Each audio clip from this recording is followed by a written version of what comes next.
আমার মেয়েরে মায়েরা ফালাইছে। মায়ের এই আর্তনাদি যেন বলে দিচ্ছে এ শুধু মৃত্যু নয়, হতে পারে একটি পরিকল্পিত হত্যাকাণ্ড।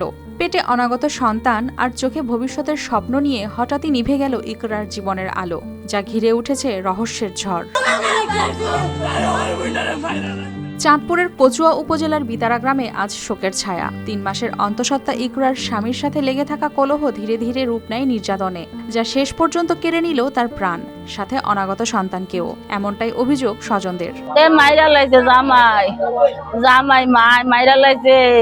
আমার জিয়ের কোনো স্পট নাই, আমার জিয়ের এনো স্পট, এনো গালটা উল্লা রয়েছে। মায়ের বুকফাটা কান্না আর ছোট বোনের আফসোসে ভরা আর্তনাদে যেন পুরো পরিবেশ আরো ভারী করে তোলে। কথায় কথায় বউরে দইরা মারে, কথায় কথা বউরে দইরা কিলায়। আমার ভাইয়ে কত বুঝাইছে, আমরা বেরা কত বুঝাইছি। আরো 4-5 দিন আগে হুমকি দেয় বোর মাইরা লাইবো, মাইরা বলো এনে খালের ভিতরে কস্তুর তলে বইরা রাখবো হয়েতিরে। অনে মইরা গেছে, আমরা আইছি আয়া হে করে কেউ দেখি না।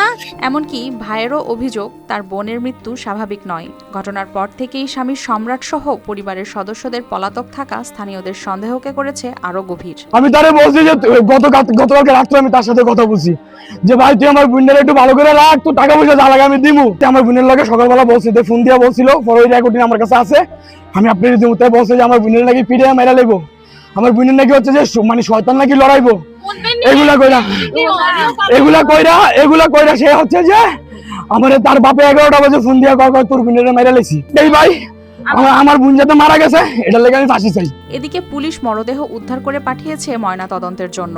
রিপোর্ট অনুযায়ী নেওয়া হবে আইনগত ব্যবস্থা, জানিয়েছেন এ কর্মকর্তা। ওই যে পারিবারিক কলহতে নিজে নিজে ফাঁস দিছে। হ্যাঁ, পারিবারিক কলহতে স্বামীর সাথে বরাবর ছিল না, এই জন্য লাশ নিয়ে আসছে। লাশ আমরা পোস্টমর্টম করবো। আর এই বিষয়ে আমরা বিভিন্ন বিষয়গুলো তদন্ত করতেছি, তদন্ত করে আমরা আইনি ব্যবস্থা নেব। এখন স্বজনদের কণ্ঠে একটাই দাবি, ইকরার মৃত্যুর সঠিক বিচার হোক, দোষীদের দৃষ্টান্তমূলক শাস্তি হোক। News desk, RTV।